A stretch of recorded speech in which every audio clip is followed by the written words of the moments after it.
قیامت سے پہلے جو ایک عظیم الشان واقعہ رونما ہوگا زمین پر، اور امام زمانہ علیہ الصلاۃ والسلام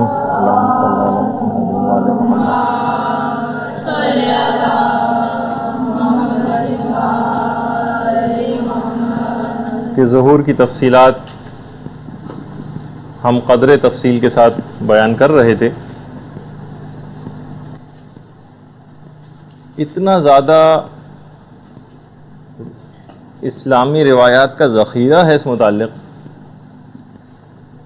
کہ آیت اللہ صافی گل پائگانی نے اپنی کتاب منتخب العصر میں 2870 روایات کی تعداد بتائی ہے جو کہ امام زمانہ سے متعلق آئی ہیں، اور پھر اس کی انہوں نے الگ الگ کیٹیگریز بھی کی ہیں جو ابھی ہمیں بیان نہیں کرنا، لیکن تقریباً ایک تعداد کا جو مجموعہ امام سے متعلق ملتا ہے اس کی تعداد ہے 2870۔ منتخب العصر آیت اللہ صافی گل پائگانی کی کتاب، طالبات جس وقت ایران گئی تھیں تو آیت اللہ صافی گل پائگانی سے ملاقات بھی ہوئی تھی، ان کی کتاب ہے۔ اچھا،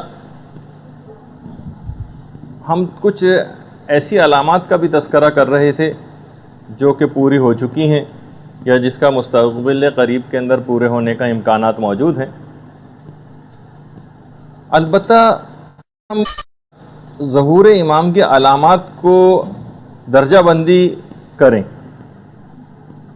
کہ اس زمانے کے لوگوں کے معاشرتی حالات کس طرح سے ہوں گے، سوشل ویلیوز کیا ہوں گی، ثقافتی طرز عمل کیا ہوگا وغیرہ وغیرہ، تو اس کا تو جب مطالعہ کرتے ہیں تو روایت میں شاید ہی بلکہ ایک حدیث بھی ایسی نہیں ملتی کہ جو نشانی پوری نہ ہو چکی ہو۔ مثلا پیغمبر ختم مرتبت صلی اللہ علیہ وآلہ وسلم فرماتے ہیں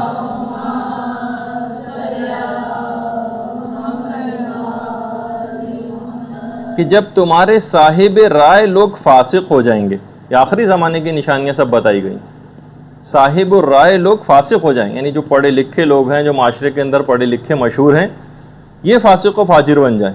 ہم دیکھتے ہیں معاشرے کے اندر جو جتنا زیادہ دنیاوی علم کے اندر آگے بڑھ جاتا ہے اور صاحب الرائے ہو جاتا ہے، وہ عمل سے بڑا دور نظر آتا ہے، داڑھی اس کی منڈی ہوئی ہوتی ہے، عورت اگر کوئی ایسی ہے تو وہ بے پردہ ہوتی ہے۔ صاحب الرائے جب تمہارے فاسق ہو جائیں، اور پیغمبر فرماتے ہیں جب تمہیں سوائے بخیل سرمایہ دار کے، دنیا پرست عالموں کے، فاسق و فاجر بوڑھوں کے، بے حیا لڑکوں کے اور احمق عورتوں کے علاوہ کوئی نظر ہی نہیں آئے گا۔ دیکھیے پیغمبر اسلام کے الفاظ جو انہوں نے خصوصیات بتائی ہیں، بخیل سرمایہ داروں کے علاوہ کوئی نظر نہیں آئے گا، دنیا پرست عالموں کے علاوہ کوئی نظر نہیں آئے گا، فاسق و فاجر بوڑھوں کے علاوہ کوئی نظر نہیں آئے گا، بے حیا لڑکوں کے علاوہ کوئی نظر نہیں آئے گا، اور احمق عورتوں کے علاوہ کوئی نظر نہیں آئے گا۔ سلمان فارسی کھڑے ہو جاتے ہیں، پیغمبر اسلام ایسا کب ہوگا؟ پیغمبر نے فرمایا جب دین تمہاری زبانوں کی حد تک رہ جائے گا، اور پھر پیغمبر نے اور علامتیں بھی بتائیں۔ جب اور علامتیں ذکر کی بڑے تفصیل کے ساتھ، میں تو بہت مختصر کر کے چیدہ پیش کر رہا ہوں، تو صحابہ کا ایک گروہ اور کھڑا ہو گیا، کہا کہ یا رسول اللہ آخر ایسا کب ہوگا جو آپ بتا رہے ہیں؟ پیغمبر نے فرمایا کہ جب نمازوں میں تاخیر کی جائے گی، اول وقت پہ لوگ نماز نہیں پڑھیں گے، نمازوں میں جب تاخیر کی جائے گی، مرد اپنی بیویوں کی اطاعت کرنے لگیں گے، عورتیں جب بے حیا ہو جائیں گی اور تکبر دلوں کے اندر داخل ہو جائے گا، اس طرح سے جس طریقے سے زہر جسموں کے اندر داخل ہو جاتا ہے، جب لوگ فرائض دینیہ کو حقیر سمجھنے لگیں گے، کوئی امپورٹنس ہی نہیں دیں گے کہ یہ سب چیزیں بھی کتنی اہم ہیں، اگر کوئی کرنے بھی جائے گا تو اس کا مذاق اڑایا جائے گا کہ آج کل کے دور میں بھلا کیسے ممکن ہے۔ جب فرائض دینیہ لوگ حقیر سمجھنے لگیں گے، اور جب سرمایہ دار پیسوں کی بنا پر اپنی تعریف کی خواہش کرنے لگیں گے، ان کی زبانیں پیغمبر فرماتے ہیں کہ شہد سے زیادہ شیریں ہوں گی ان کی گفتار اور گفتگو، لیکن ان کے دل حنظل سے زیادہ کڑوے ہوں گے۔ بہار الانوار میں پوری روایات ہیں اس سلسلے میں۔ اچھا، ایک اور روایت بھی ہے جو کہ پیغمبر اسلام ہی سے مروی ہے، اور حضرت سلمان فارسی جس کے راوی، کہ پیغمبر نے فرمایا لوگ اس زمانے میں غیر خدا کے لیے علم فقہ کو حاصل کریں گے، اپنی معاشرے کے اندر ایک نام و نمود کے لیے، بڑائی کے لیے، اپنی معلومات کا روب جھاڑنے کے لیے غیر خدا کے لیے علم دین کو حاصل کریں گے، علم فقہ کو حاصل کریں گے۔ دنیا کی طرف اس زمانے میں لوگ شدید میلان رکھتے ہوں گے، ان کا دلی جھکاؤ بہت زیادہ دنیا کی طرف ہوگا، لوگ امر و نہی سے نفرت کرنے لگیں گے، ورنہ اگر اصولاً دیکھا جائے تو ہمیں اس کا شکریہ ادا کرنا چاہیے جو ہمارے اعمال کی اصلاح کے لیے کوئی بات کہے۔ لوگ نفرت کرنے لگیں گے اس سے، امر و نہی کرنے والوں سے، امر و نہی سے لوگوں کو نفرت ہو جائے گی۔ انسانی مسائل پر وہ لوگ گفتگو کرنے لگیں گے جو اس کے اہل نہیں ہوں گے۔ باقاعدہ کتنے ہی آن لائن قسم کے پروگرام ٹی وی پر آتے ہیں جس میں ہم ایسے لوگوں کو دیکھتے ہیں کہ جو اس گفتگو کے اہل ہی نہیں ہیں اور وہ گفتگو کر رہے ہیں۔ تفسیر قمی کے اندر باقاعدہ پوری روایت ہے جس میں پیغمبر نے ساری شرطیں بتائیں۔ پھر پیغمبر فرماتے ہیں کہ مسلمان لوگ اپنے علماء سے نفرت کرنے لگیں گے، لوگ دولت کے لیے شادیاں کریں گے، اس زمانے میں جو پست لوگ ہیں وہ بلند ہو جائیں گے اور بلند لوگ جو ہیں وہ پست ہو جائیں گے۔ خدا کی قسم، پیغمبر فرماتے ہیں خدا کی قسم میں نے تم سے کوئی بات نہیں چھپائی ہے اور نہ ہی میں نے کوئی جھوٹ بولا ہے، معاذ اللہ۔ پیغمبر دیکھیں کتنی شدت کے ساتھ اس بات کو عرض کر رہے ہیں۔ ان کی عورتیں اس زمانے میں جو ہوں گی کاسیات عاریات، لباس پہنے ہوئے بھی ایسی ہوں گی گویا بے لباس ہیں، یعنی اس زمانے میں جسم چھپانے کے لیے لباس نہیں پہنا جائے گا بلکہ جسم کو ظاہر کرنے کے لیے عورتیں لباس پہنیں گی۔ ان کی عورتیں ان کا قبلہ بن جائیں گی۔ اکثر علماء نے اس کے یہ تعبیر بھی پیش کی ہے، ایک تو یہ کہ لوگ ان کی باتیں ہر صورت میں ماننے لگیں گے، ہر غلط بات کو، اور دوسرا یہ بھی ہے کہ جو جس طریقے سے کہ مغربی تہذیب ہے کہ ہر جگہ عورتوں کو آگے کیا جاتا ہے، یعنی لیڈیز فرسٹ، عورتیں ان کا قبلہ ہو جائیں گی۔ لا مسلمین ولا نصارا، اس زمانے میں لوگ یہ جو افراد ہوں گے نہ یہ مسلمان ہوں گے اور نہ یہ عیسائی ہوں گے۔ ویسے تو آپ کے علم میں ہے کہ بہرحال علماء نے ایک مثال بھی لکھی ہے اس کی کہ بہرحال ٹائی کا پہننا حرام تو نہیں، لیکن بہرحال ٹائی عیسائیت کا ایک شعار تو ہے۔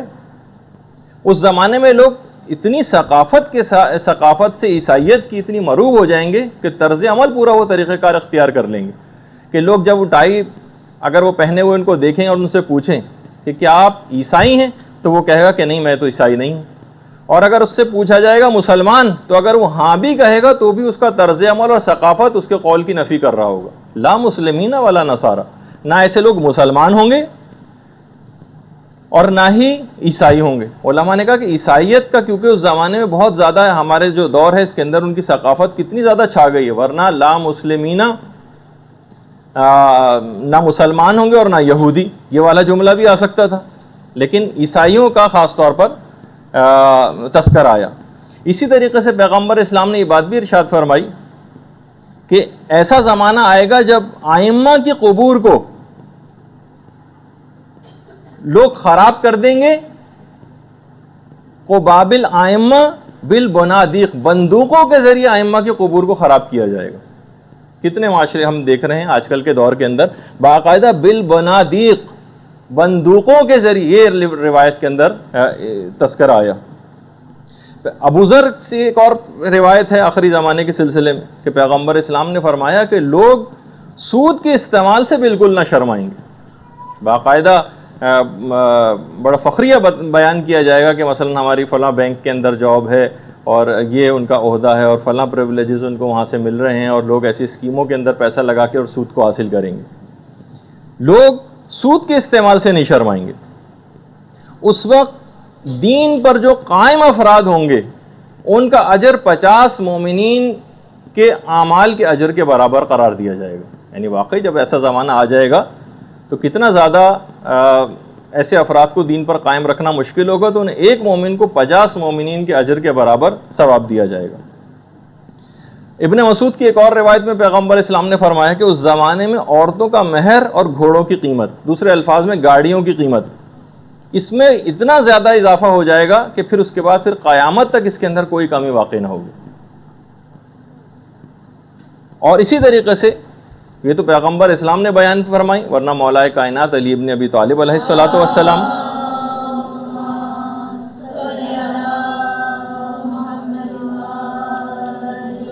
مولا فرماتے ہیں لوگ دین کو غیر دین کے لیے حاصل کریں گے، یعنی آخرت کہ بجائے دنیا کے ذریعے دین کو حاصل کریں گے، دین کو غیر دین کے لیے حاصل کریں گے، اور دنیا کے کاموں کو آخرت کے کاموں پر مقدم کر دیں گے۔ اس زمانے میں مولا فرماتے ہیں سال مہینوں کے برابر ہو جائیں گے، مہینے ہفتوں کے برابر ہو جائیں گے، ہفتہ دنوں کے برابر ہو جائے گا، اور دن 1 گھنٹے کے برابر ہو جائے گا۔ جو آج کل ہم دیکھتے ہیں نا کہ ہمارے پاس کسی کے پاس بھی وقت نہیں ہے، مولا اس کی بہت پہلے بیان فرما چکے ہیں کہ اتنی تیزی کے ساتھ یہ سب چیزیں گزریں گی، انسان کی مصروفیت کا یہ عالم ہو جائے گا۔ بیٹا اپنے باپ سے کینہ رکھے گا، سوہلے لوگوں کو دیکھ کر واپس کر دیا جائے گا، یعنی لوگ دینداروں سے وحشت کرنے لگیں گے کہ لیجئے یہ آ گئے، اب تو ان سے مثلاً صرف حدیثیں اور فلاں چیز سننی پڑے گی۔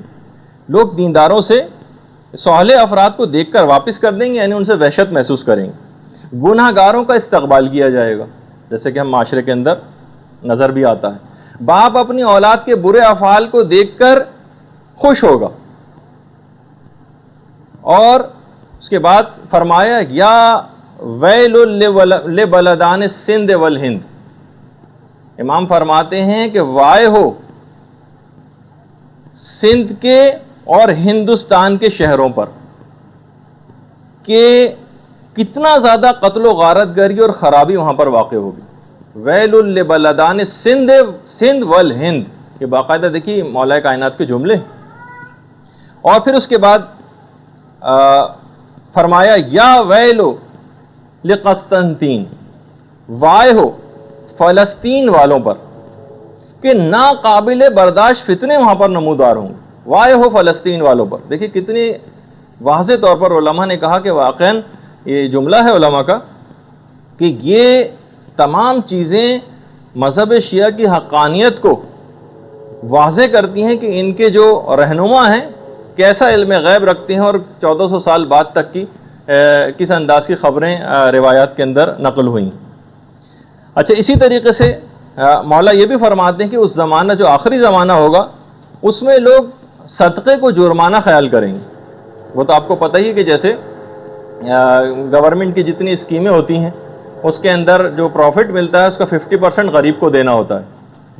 اچھا، وہ ایک واجب صدقہ ہے، لیکن لوگ کیا سمجھتے ہیں اس کو کہ بھئی یہ تو بڑا جرمانہ ہمیں دینا پڑ رہا ہے، یہ تو بہت زیادہ پیسے ہمیں دینے پڑ رہے ہیں، لوگ اس کو صدقے کو جرمانہ سمجھیں گے۔ صلہ رحمی کو احسان سمجھا جائے گا، ارے بھائی یہ تو اس رشتہ دار کا حق تھا، یہ جو آپ نے کیا ہے، لوگ اس کو احسان سمجھنے لگیں گے، اس نے تو بہت بڑا احسان کر دیا ہمارا یہ حق ادا کر کے، لوگ صلہ رحمی کو احسان سمجھیں گے۔ اور مولا فرماتے ہیں اس زمانے میں سب لوگ بھیڑیے بن جائیں گے، اور جو بھیڑیا بننے سے انکار کرے گا اسے دیگر بھیڑیے کھا جائیں گے۔ علائم الظہور میں آقا زنجانی نے پوری تمام یہ والی روایات نقل کی ہیں۔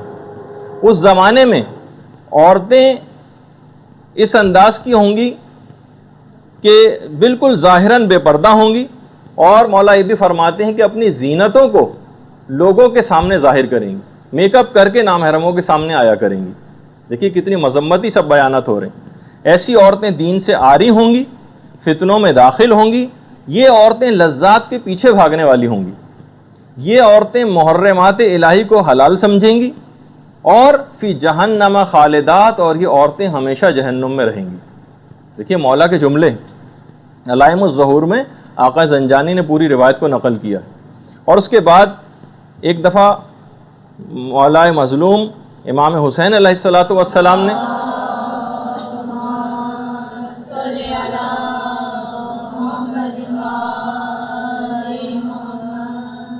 مولا علی سے پوچھا، مولا کائنات سے، یا امیر المومنین، اللہ آخر کب زمین کو ان ظالموں سے پاک کرے گا؟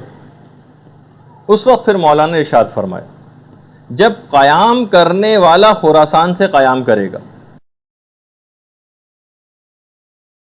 جب خراسان سے قیام کرنے والا قیام کرے گا، وہ غالب الارض اور ملتان کے اوپر غلبہ حاصل کر لے گا۔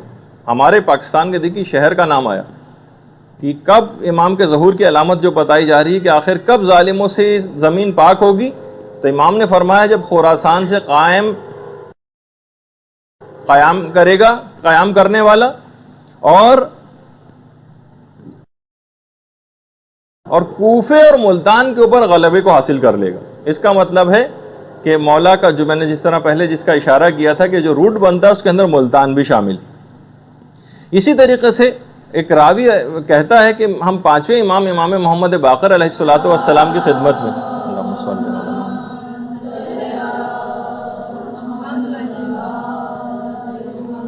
خدمت میں حاضر ہوئے تو امام نے فرمایا خراسان خراسان، سیستان سیستان۔ اچھا اب دیکھیے، راوی کہتا ہے کہ امام گویا ہمیں بشارت دے رہے تھے کہ ہمارے مسائل کا حل ان دو علاقوں سے ہوگا، خراسان سے اور سیستان سے۔ اگرچہ دونوں ایران ہی کے علاقے ہیں، لیکن کچھ اس طرح کی تعبیرات بھی آ رہی ہیں کہ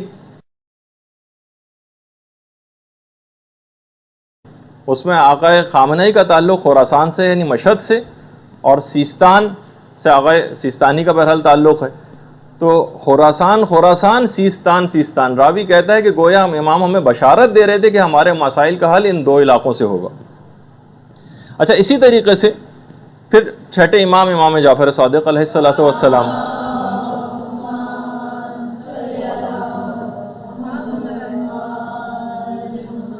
کہ جب تم دیکھو گے کہ امر و نہیں کرنے والوں کو ذلیل کیا جائے گا، اور جو فاسق افراد ہوں گے وہ خدا کے ناپسندیدہ افعال کے اندر بہت مقبول قرار پائیں گے۔ امر و نہیں کرنے والے تو ذلیل ہو رہے ہوں گے، لیکن فاسق و فاجر لوگ ٹی وی کے اوپر مثلا جتنے گلوکار اور گلوکارائیں اور اداکار اور اداکارائیں آتے ہیں، ان کا صرف زبان کے اوپر ایک ہی چیز کا بار بار تذکرہ ہوتا ہے کہ پروردگار کا بڑا شکر ہے کہ اس نے ہمیں بڑی عزت عطا کی۔ مقبول قرار پائیں گے فاسق و فاجر افراد، اور کثیر دولت ان امور کے اوپر خرچ کی جائے گی۔ چھٹے امام فرماتے ہیں کہ جن سے خدا سخت ناراض ہوتا ہے اس کے اوپر دولت کو خرچ کیا جائے گا۔ حکومت ایسے افراد کو ملے گی جو زیادہ پیسہ خرچ کرنا جانتے ہو، جو زیادہ پیسہ خرچ کرے گا اسے حکومت مل جائے کرے گی، جس کو آج کل کی اصطلاح میں ہارس ٹریڈنگ کہا جاتا ہے۔ جس کے پاس بھی اتنا پیسہ ہے وہ حکومت بنا سکتا ہے لوگوں کو دے کے۔ لاہو و لعب کی جگہوں کی کثرت ہو جائے گی، امام فرماتے ہیں، اور کوئی ایسا نہ ہوگا جو ان جگہوں پر جانے کے لیے لوگوں کو منع کرے۔ بلکہ امام کا جملہ ایک اور بھی آگے، نہ صرف یہ کہ وہ منع نہیں کرے گا بلکہ منع کرنے کی جرت بھی نہ کرے گا، منع کرنے کی کوئی جرت نہیں کرے گا۔ قرآن کا سننا لوگوں کو گراں گزرے گا۔ آپ لگا کے دیکھ لیجئے کبھی، اگر روزانہ 5 6 7 دفعہ آپ کیسٹ کے اوپر ٹیپ ریکارڈر پہ لگاتی ہیں آپ قرآن کی تلاوت، تو ہر تھوڑی دیر بعد کوئی نہ کوئی آ کر اس کو بند کر، لوگوں کو گراں گزرے گا۔ چاہے دل سے وہ ڈرتے ہیں انکار کرتے ہوئے ظاہراً روکنا، لیکن کانوں کو وہ آوازیں لوگوں کو گراں گزریں گی۔ قرآن سننا گراں گزرے گا، ہاں البتہ باطل کی سماعت وہ لوگوں کو بڑی بھلی معلوم ہوگی۔ غیبت کے ذریعے باتوں میں نمک اور مزہ پیدا کیا جائے گا۔ دیکھیے کتنی علامتیں، یعنی کون سی علامت ہے کہ جو پوری نہیں ہوئی۔ اچھا، دولت رکھنے والے جو افراد ہوں گے وہ حقوق شرعیہ کو ادا نہ کریں گے، اور امام آگے فرماتے ہیں کہ علامتیں مسلسل ظاہر ہو رہی ہوں گی، مسلسل علامتیں پوری ہو رہی ہوں گی، مگر کوئی خوف زدہ ہونے والا نہ ہوگا۔ مال کو غیر شرعی امور میں صرف کیا جائے گا، کثیر مال کو غیر شرعی امور میں صرف کیا جائے گا، اور لوگ قلیل مال کو بھی اطاعت خدا میں خرچ نہ کریں گے۔ قلیل مال کو بھی والدین کی بے عزتی کی جائے گی، اور فرازی منبر سے تقوی کا درس دینے والے خود اپنی باتوں پر عامل نہ ہوں گے۔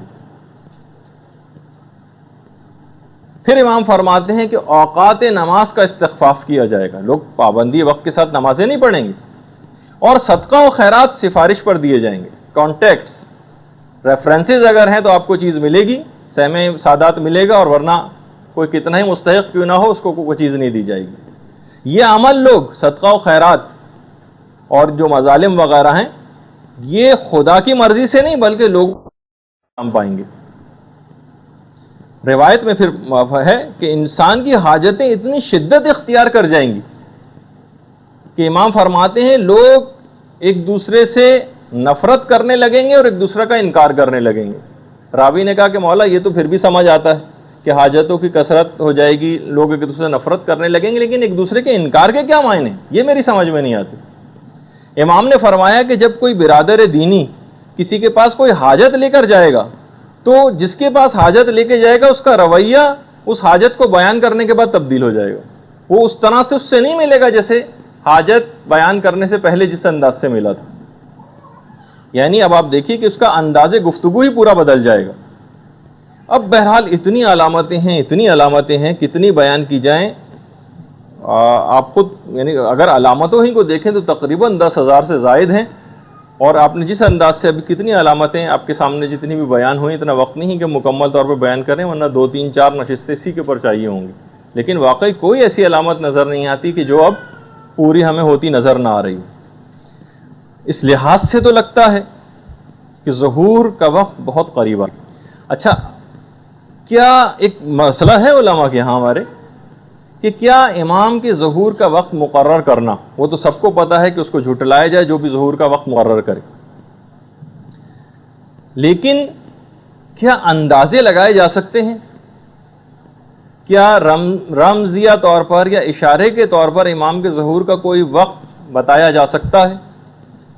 تو دیکھیے, بہرحال علماء نے کہا کہ اس سے مراد یہ ہے کہ جن روایات کے اندر بہت سختی کے ساتھ ممانعت آئی ہے ظہور کے وقت کو معین کرنے کی, مذمت کی, اس کے معنی یہ کوئی ایک حتمی ڈیٹ بتا دینا, بس امام کا ظہور فلاں وقت پہ ہوگا اور بس یہ بالکل حتمی اور یقینی بات ہے, بالکل فیکٹ ہے, اس کے طور پر بیان کرنا تو یقیناً حرام ہے اور اس کو جھٹلانا بھی واجب ہے اس شخص کو.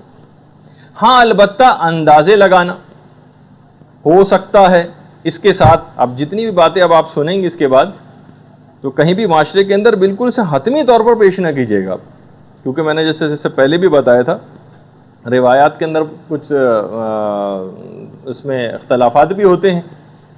مثلا جیسے ما واہو بے تقرید اوف اسلمی کے متعلق بیان ہوا تھا کہ اس کا تعلق تقرید سے ہوگا. ایک روایت میں ما واہو بے کویت کہ کویت سے اس کا تعلق ہوگا, ایک روایت میں یہ بھی ہے. تو کوئی ایک بات کو فیکٹ کے طور پر پیش کرنا یہ ممکن نہیں ہے. بہرحال اندازے لگائے جا سکتے ہیں. اسی طریقے سے 5ویں امام کی ایک حدیث ہے, امام محمد باقر علیہ الصلوۃ والسلام,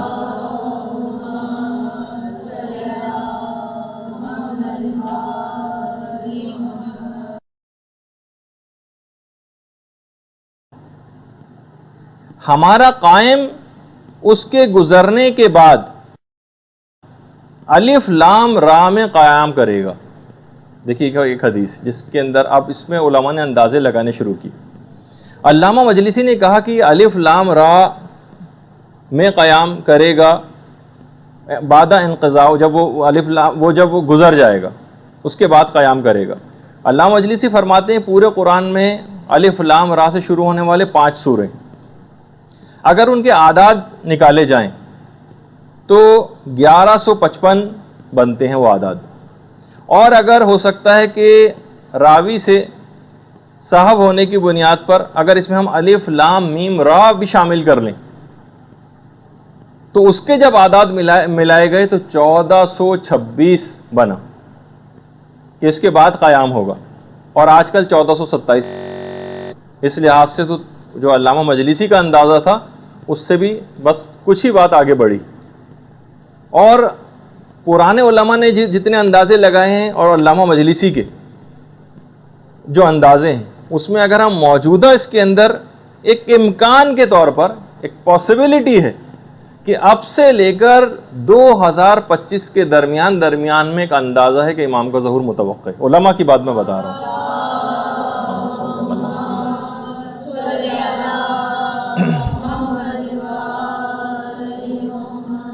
تو بہرحال اس سے بھی یہ بات پتہ چلی کہ بہرحال صرف ایک اندازے کی حد تک, واللہ اعلم بالصواب, خدا ہی بہتر جانتا ہے کہ امام کا ظہور کب ہوگا, لیکن بہرحال ایک اندازے کی حد تک جو جیسا کہ روایات کے اندر آیا ہے, علم العادات سے بھی نکالنے کی علامہ مجلسی نے کوشش کی ہے, اور کچھ اور اندازے ہیں روایات سے, لیکن علامتیں تو بہت تیزی کے ساتھ پوری ہوتی نظر آ رہی ہیں, اور علماء کا کہنا یہ ہے کہ استقبال امام کی تیاریوں کو مکمل کر لینا چاہیے.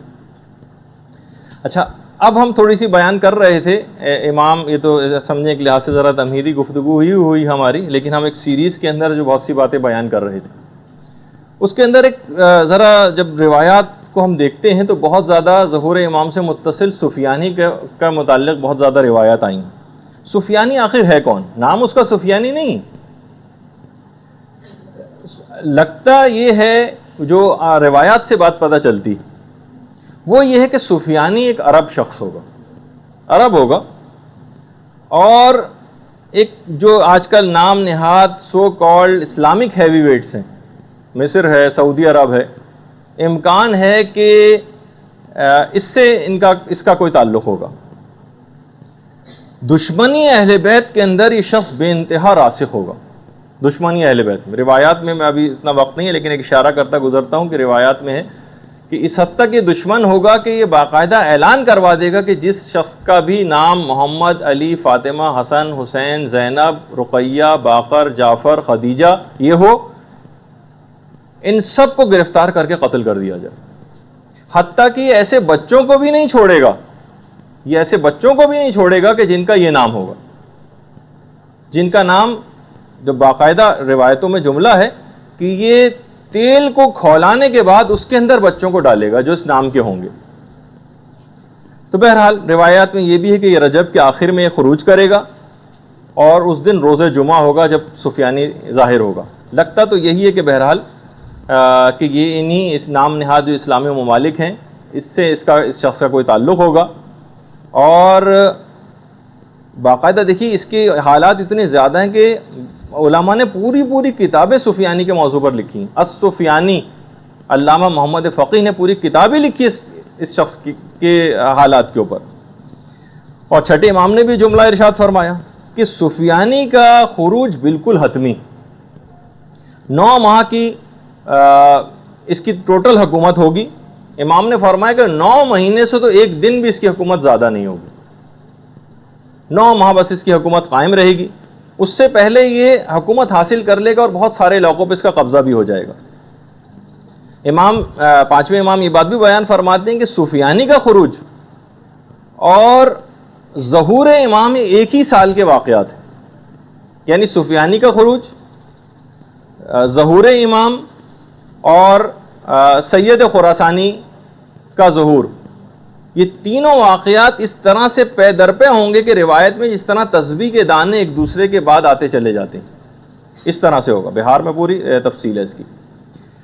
روایات میں یہ بھی ہے کہ یہ سفیانی جو عرب ہوگا، جو اتنے زیادہ مظالم کرے گا اور پھر جنگیں لڑے گا، یہ بنو امیہ کی نسل سے ہوگا اور جگر خوارہ ہندا کی اولاد میں سے ہوگا۔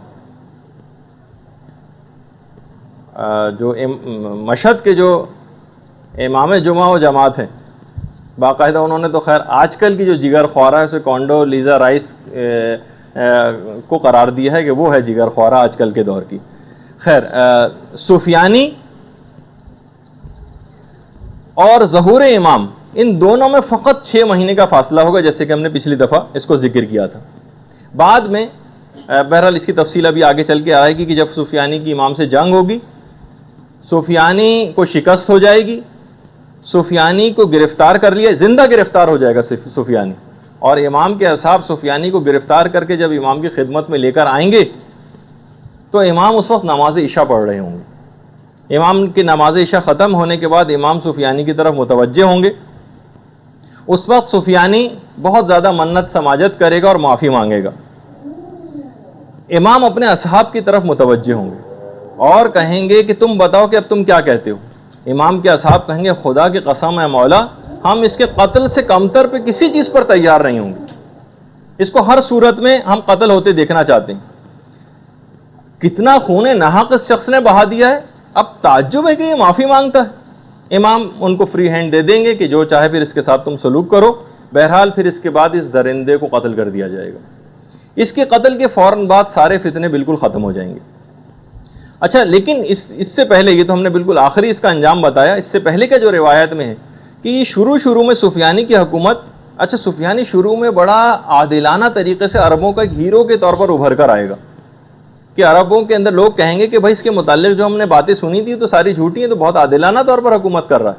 لیکن اس کے بعد پھر وہ اپنے انداز و طریقے کو ظاہر کرے گا، اور بہرحال اس دور میں اس کی حکومت اردن، شام، فلسطین وغیرہ ان سب علاقوں کے اندر اس کی حکومت قائم ہو جائے گی۔ پھر یہ عراق پر حملہ کرے گا۔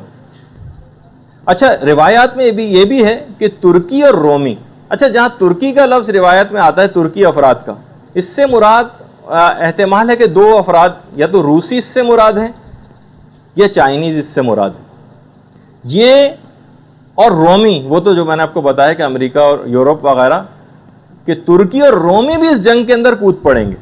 بہرحال عراق میں سفیانی کی حکومت قائم ہو جائے گی۔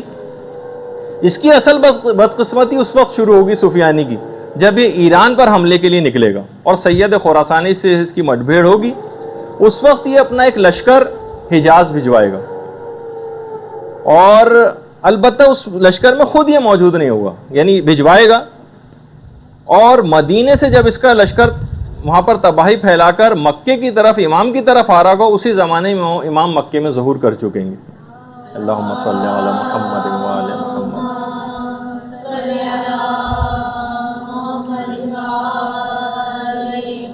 آپ اپنے ماننے والوں کو کہیں گے کہ سفیانی کے بارے میں جب تک میرے جد امجد کی دی ہوئی خبر کی تصدیق نہ ہو جائے تب تک میں مکے سے باہر نہیں جاؤں گا۔ اور اشارہ امام کا اس پہ ہوگا کہ جب مدینے سے مکے سفیانی کا لشکر وادی بیدا سے گزر رہا ہوگا تو وہ مشہور واقعہ پیش آئے گا کہ وادی بیدا میں اس کا پورا لشکر اپنے تمام اسلحے اور ساز و سامان سمیت زمین کے اندر غرق ہو جائے گا۔ صرف دو افراد بچیں گے، ان کی بھی چہرے ان کے جسموں سے پھر جائیں گے، بالکل الٹی طرف ان کے چہرے ہو جائیں گے۔ صرف دو گواہ بچیں گے، ایک سفیانی کے لشکر کو جا کر خبر دے گا اور ایک امام کے پاس آ کر خبر دے گا۔ اچھا، جیسے کہ میں نے اس سے پہلے کہا کہ جس سفیانی کی حکومت اس سے پہلے ہی جارڈن میں، سیریا میں، عراق میں، فلسطین، ہر جگہ قائم ہو چکی ہوگی، بلکہ پورے جزیرہ نما عرب ہی پر قائم ہو چکی ہوگی۔ اس وقت اس کے بعد پھر افواج امام کے ساتھ جو اس کی جنگ ہوگی وہ رام اللہ میں ہوگی۔ امام کی افواج غالب آئیں گی، سفیانی گرفتار اور قتل ہوگا، جیسے کہ ابھی آپ نے سنا اس سے پہلے۔ سفیانی کے قتل کے بعد بہرحال تمام شہر آزاد ہو جائیں گے، امام عالمی حکومت کے قیام کا اعلان کر دیں گے۔ تاریخ مبعد الظہور کے اندر پورے واقعات یہ تفصیل سے بیان کیے گئے۔ رام اللہ میں جو امام کی جنگ ہوگی اس میں رومی افواج بھی سفیانی کی مدد کے لیے آئیں گی۔ رام اللہ میں جنگ ہوگی اور رومی افواج، یعنی یہی مغربی طاقتوں کی جو اتحادی افواج ہیں، یہ وہاں پر موجود ہوں گی۔ اچھا، خود روایات کے اندر رام اللہ میں رومیوں کی آمد خود ایک امام کے ظہور کی علامات میں سے ایک ہے۔ رام اللہ میں رومیوں کی آمد یہ باقاعدہ علامات میں سے ایک ہے۔ اچھا، یہ جو رام اللہ کا جو لفظ ہے نا، رام اللہ کا جو علاقہ ہے یہ شام میں بھی ہے رام اللہ کے نام سے، اس کے علاوہ مصر میں بھی ہے اور فلسطین میں بھی، ان تینوں جگہ ہے، لیکن زیادہ امکان اسی کا ہے کہ یہ فلسطین کی بات ہو رہی ہے۔ مکے میں ظہور کے بعد امام کا جو سب سے پہلا ہدف ہوگا وہ قبلہ اول کی آزادی ہوگا، اور حدیث میں ہے کہ امام اس کے بعد فلسطین کے شہر لد وہاں پر جائیں گے، آج کل شاید یہ شہر اسرائیل میں ہے، وہاں جائیں گے۔ حضرت عیسیٰ آسمان سے نازل ہوں گے، امام کی بیعت کریں گے، دجال بھی اپنے انجام کو پہنچے گا، اور فلسطین میں پھر جب حضرت عیسیٰ کی آمد ہوگی تو امام زمانہ پھر فلسطین میں حضرت عیسیٰ کو قتل دجال کا بھی حکم دیں گے۔ روایت بھی اس میں پوری تفصیل آئی ہے اس سلسلے میں۔ اچھا، جب سفیانی کی حکومت پورے پیک پر ہوگی، یعنی ظاہر ہے وہ بڑا مقبول بھی ہوگا، پوری عرب کے اوپر اس کی حکومت قائم ہو چکے گی، اس وقت امام سفیانی سے ملاقات کی خواہش ظاہر کریں گے، 1 to 1 ملاقات، اور امام کہیں گے کہ میں شخصی طور پر تم سے ملنا چاہتا ہوں۔ سفیانی عرب ہوگا، وہ بھی امام کے پاس بہرحال اس کی ملاقات ہوگی۔ 1 to 1 ملاقات میں امام سفیانی کو اس بات پر قائل کر لیں گے کہ وہ فلسطین کا علاقہ خالی کر دے، قدس کا علاقہ کو خالی کر دے۔ سفیانی مان جائے گا، لیکن جب اپنے ان لوگوں کے پاس جائے گا جو اس کے پشت پناہ ہوں گے تو سب اس کو شدید لعنت ملامت کریں گے۔ اچھا، وعدے سے اپنے پھر جائے گا، اور یہ بھی ہے کہ سفیانی کے جو پشت پناہ ہوں گے وہ یہودی اور رومی ہوں گے۔ دیکھیے، ہے سفیانی مسلمان عرب، لیکن اس کے پشت پناہ یہودی اور رومی ہوں گے روایت میں، اور بہرحال یہ اپنے اس وعدے کو توڑ دے گا۔ سفیانی کی شکست کے بعد وہ پورے واقعات ہوں گے، اور امام ہوائی راستے سے طیاروں کے جھرمٹ میں پھر عراق میں داخل ہوں گے۔ 5ویں امام یہ بیان فرماتے ہیں کہ عراق پہنچیں گے تو نور کے 7 قبوں میں ہوں گے، اور یہ پتہ نہیں ہوگا کہ امام اس میں سے کس کے اندر. دیکھیے جو سیکیورٹی ریزن اس زمانے میں بھی ہوں گے، جیسے کہ آج کل بھی ہوتا ہے کہ کئی اگر ایسے ہوتے ہیں جو اہم ترین لوگ ہوتے ہیں، اس میں کچھ ڈمی طور پر بھی کچھ ایسے جہاز اور گاڑیاں ہوتی ہیں کہ پتہ نہیں چلتا کہ اس میں اہم شخصیت کس میں. امام پانچویں امام بھی بیان فرماتے ہیں کہ جب عراق میں اس نور کے ساتھ قبوں کے اندر داخل ہوں گے تو یہ معلوم نہیں ہوگا کہ ان میں سے کس میں امام ہے. اچھا بہرحال روایات میں یہ بھی ہے کہ براہ راست نجف میں نہیں اتریں گے.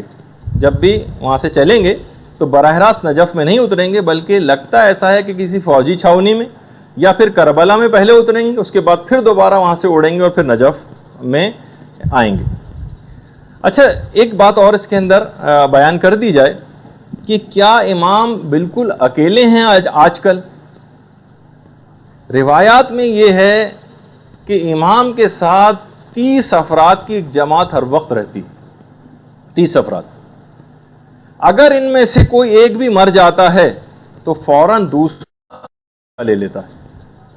ظاہر ہے کہ جیسے میں نے پہلے کہا تھا کہ طول عمر امام زمانہ کا معجزہ ہے، ان کے اصحاب کا نہیں، سوائے 2 اصحاب کے جن کا آگے چل کے تذکرہ آنے والا ہے، خضر اور الیاس.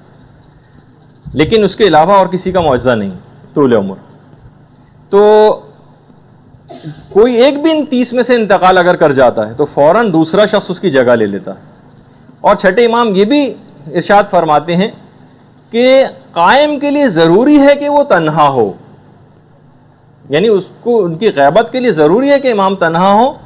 البتہ بہترین رہائش گاہ طیبہ ہے، یعنی مدینے میں ہے ان کی، اور 30 افراد سے ملنے میں کوئی وحشت نہیں ہے. بہار الانوار کی 52ویں جلد کے اندر امام نے فرمایا کہ 30 افراد کے ملنے میں کوئی وحشت نہیں ہے. یعنی ایسا نہیں ہے کہ امام بالکل اکیلے اور کسی ایک سے بھی نہ ملے، نہیں، 30 افراد کی ایک جماعت تو ہمیشہ ان کے ساتھ رہتی.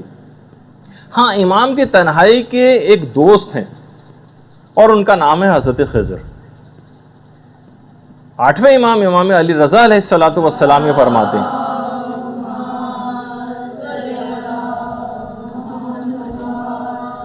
کہ خضر نے آب حیات پی لیا اور اب یہ سور پھونکے جانے تک زندہ رہیں گے.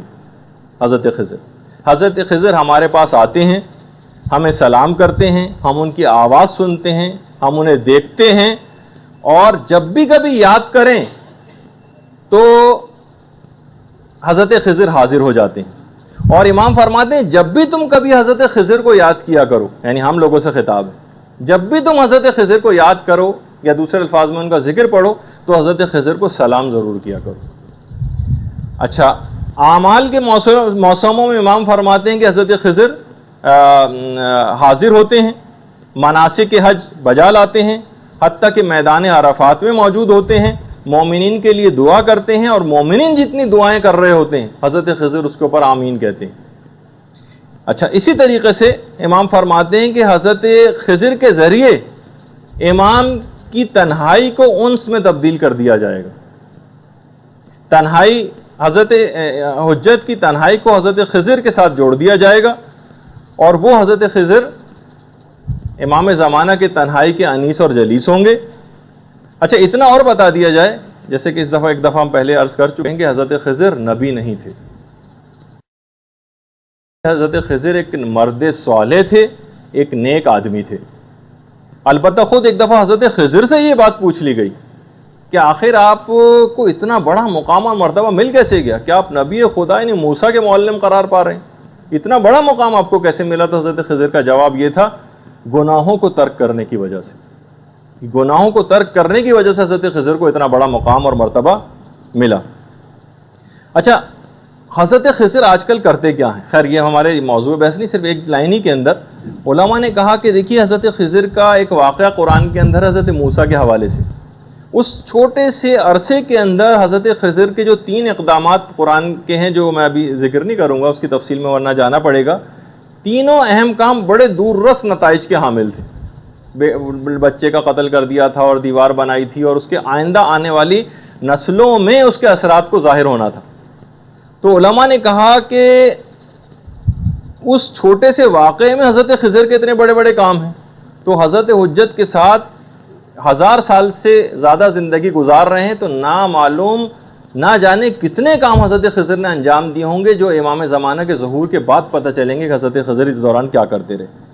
بلکہ امام نے یہ فرمایا کہ خدا رحمت نازل کرے میرے بھائی موسیٰ پر، اگر انہوں نے اس عالم سے یعنی خضر سے جلدی جلدی سوالات نہ کیے ہوتے اور کچھ صبر کیا ہوتا تو نہ جانے کتنے عجائبات حضرت خضر سے دیکھتے، لیکن انہوں نے بڑی جلدی کر کے اس معاملے کو ختم کر دیا۔ اچھا بہرحال اور بتا دوں، ایک تو 30 تو یہ افراد ہوئے جن کا ابھی تذکرہ آپ نے سنا۔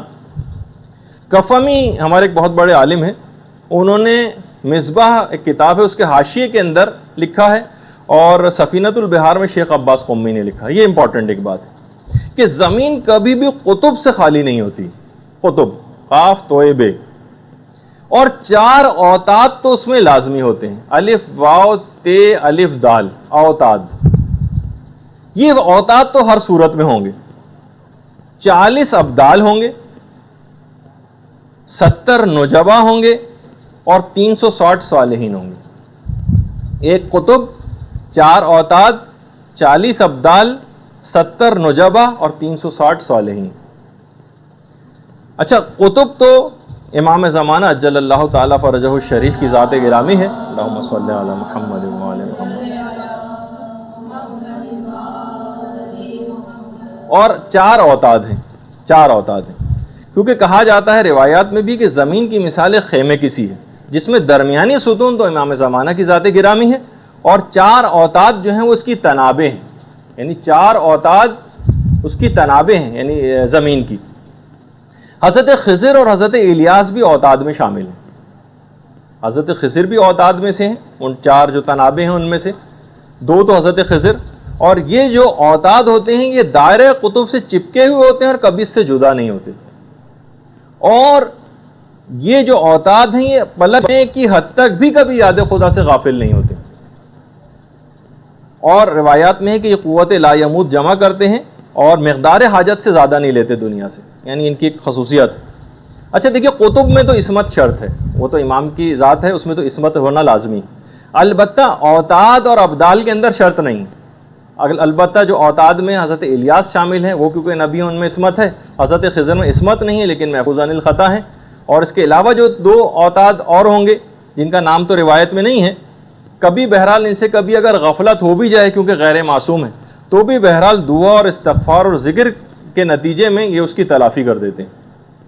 اچھا عمدن یہ اوتاد جو ہیں کبھی کوئی گناہ نہیں کرتے سوائے انبیاء کے کہ وہ تو ان کی تو عصمت خیر شرط ہے، اور جو نجبا اور صالحین ہیں ان کی صفت عدالت ہے، یہ جو زمین کبھی بھی ان سے خالی نہیں ہوتی، ان سے اگر کبھی لغزش ہو بھی جائے تو بھی استغفار کے ذریعے فوراً اس کی تلافی کر دیتے ہیں۔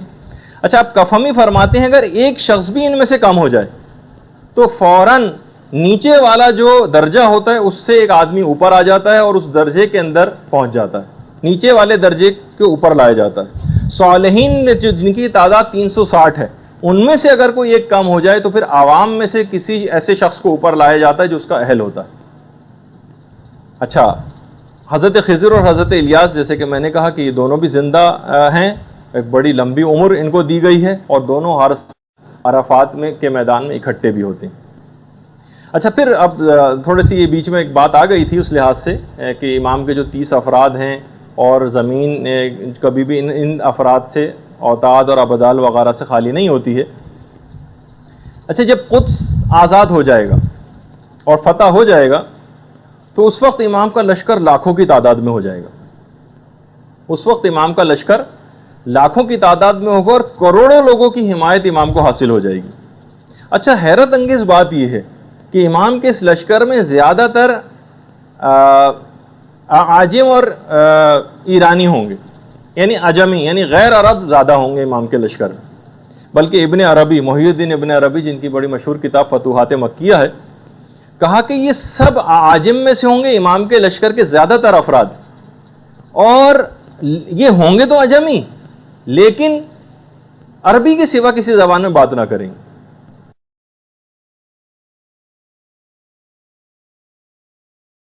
اچھا اسی طریقے سے امام کے جو 313 اصحاب ہوں گے ان کے متعلق بھی تھوڑی سی بات سن لیجیے کہ دیکھیے 313 کا عدد اسلامی تاریخ کے اندر واقعاً بڑا ایک معنویت رکھتا ہے. خود اس عدد کے اندر ایک عجیب و غریب بات ہے.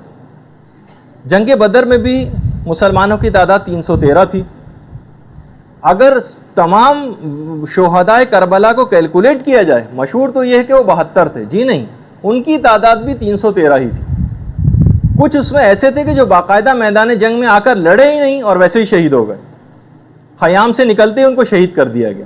خاص طور پر وہ روایت میں کہ جب مولا حضرت علی اکبر کے لاشے کو اٹھا کر خیموں کی طرف لا رہے تھے تو اس وقت 35 شہزادگان آل محمد خیموں سے نکلے تھے امام کی نصرت کے لیے، لیکن محمد ابن اشعث کے سپاہیوں نے تیر مار مار کے ان 35 شہزادگان کو شہید کر دیا تھا اور امام تک پہنچنا ہی نہیں دیا تھا. یہ تو لیکن 72 تو وہ تھے جو باقاعدہ جنگ کے اندر جا کر لڑے تھے میدان میں، لیکن کتنے ایسے تھے جو ویسے ہی شہید کر دیے گئے تھے. اچھا اسی طریقے سے امام کے ساتھ بھی ہے کہ واقعات کربلا کے اندر بھی کہ 313 کا ان کا عدد ہوگا. البتہ جو امام زمانہ کے ساتھ لوگ ہیں ان کے متعلق بھی یہی ہے کہ ان کا بھی عدد 313 ہی ہے، 313 کا عدد.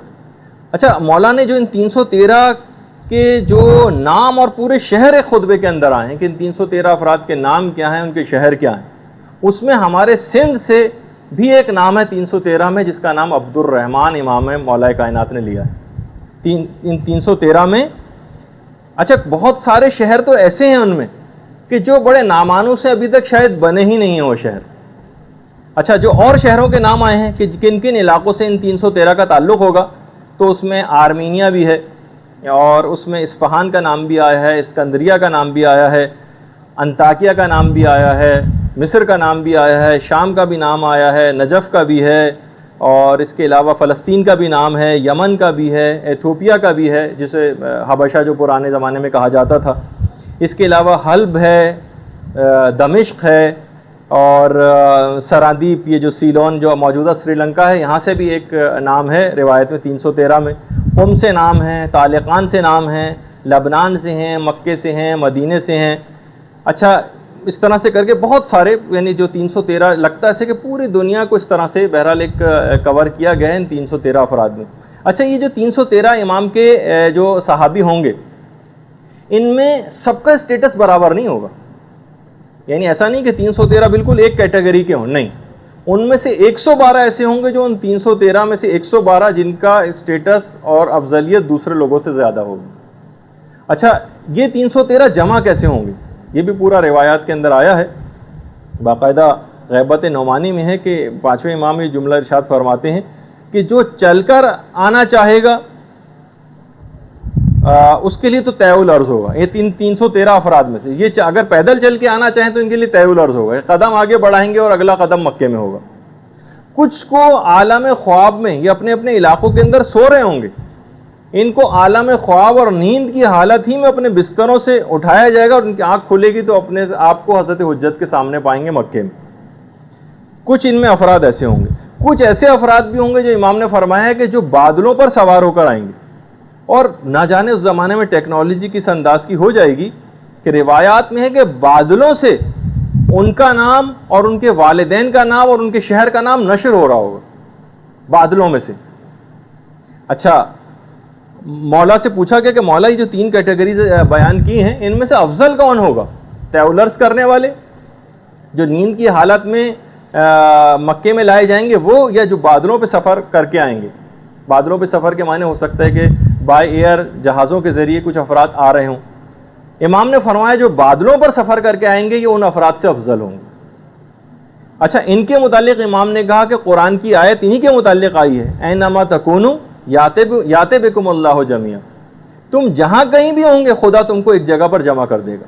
قرآن کی آیت ہے، تم جہاں کہیں بھی ہو خدا تم کو ایک جگہ پہ جمع کر دے گا. یہ 313 افراد روایت میں کہ جہاں کہیں بھی جائیں گے لوگ ان سے بڑے مروب ہو جائیں گے. اچھا اب ایک سوال یہاں پر یہ پیدا ہوتا ہے کہ ہم آخر کیسے ایسے افراد میں امام کے انصار میں کیسے شامل ہوں. تو یہ جو ابھی آپ نے آیت سنی تھی اینما تکونوا یاتی بکم اللہ جمیعا، اس کی میں نے پوری نہیں پڑھی تھی اسی وجہ سے کہ یہ دوسرے والے سوال میں اس کو پوری پڑھوں گا کہ آخر ہم کیسے اس میں شامل ہو سکتے ہیں. قرآن کی پوری آیت کیا ہے، فاستبقوا الخیرات اینما تکونوا یاتی بکم اللہ جمیعا، یہ ہے پوری آیت۔ نیکیوں میں سبقت اختیار کرو، ایک دوسرے سے بازی لے جانے کی کوشش کرو، تم الگ الگ بھی ہوں گے تو خدا تم کو ایک جگہ پر جمع کر دے گا۔ فاستبقوا الخیرات، نیکیوں میں ایک دوسرے پر سبقت لے جانے کی کوشش کرو۔ اینما تکونوا یاتی بکم اللہ جمیعا، تم جہاں کہیں بھی ہوں گے خدا تم کو ایک جگہ پر جمع کر دے گا۔ اچھا اس کے اندر آپ نے دیکھا کہ بہرحال اس آیت کے اندر ایک عموم پایا جاتا ہے، کوئی قید نہیں، عموم ہے، یعنی ہم آپ بھی شامل ہو سکتے ہیں۔ اور باقاعدہ منتخب الاثر میں آیت اللہ صافی گل پائگانی نے اس آیت کی تفسیر میں مولا کائنات کی ایک روایت بھی بیان کی، کیا کہ مولا فرماتے ہیں یہاں الخیرات، نیکی سے مراد ہم اہل بیت مراد ہیں، ہماری طرف آنے میں جلدی کرو، یعنی ان کی اطاعت میں جلدی کرو، اور اس کے بعد جہاں کہیں بھی تم ہوں گے خدا تم کو ایک جگہ پر جمع کر دے گا۔ اچھا، اب جس شخص کو بھی یہ پسند ہے کہ وہ امام کے اصحاب میں شامل ہو جائے تو روایت میں کیا اس کے لیے آیا ہے؟ کچھ اقدامات وہ کرے۔ فَلْيَنْتَظِرُوا، سب سے پہلی تو چیز یہ ہے کہ وہ پوری آمادگی کے ساتھ امام کا انتظار کرے، یعنی اپنے آپ کو امام کے لیے آمادہ کرے، اور کوئی گناہ نہ کرے، اپنے آپ کو بہرحال گناہوں سے بچائے، وہ محاسن الاخلاق، اور بہترین اخلاق سے اپنے آپ کو آراستہ کرے۔ ایسے شخص حقیقی منتظر شمار ہوگا، اور واقعی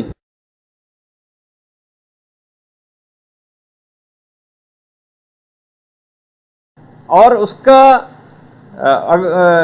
اگر وہ شخص مر بھی گیا اور امام زمانہ کا ظہور اس کے بعد ہوا تو اس کو بالکل وہی ثواب ملے گا جو اگر وہ امام زمانہ کے ظہور کو پا لیتا، تو بالکل وہی ثواب اس کو ملے گا۔ اچھا، یہ جو 313 افراد امام کے پاس ہوں گے، یہ پہنچ جائیں گے امام کے پاس، لیکن امام اس وقت تک مکے سے باہر نہیں جائیں گے جب تک کہ امام کے پاس 10,000 کی تعداد نہ ہو جائے۔ چھٹے امام سے پوچھا گیا راوی نے کہ مولا کیا یہ جو 313 افراد کیا فقط یہی ہوں گے؟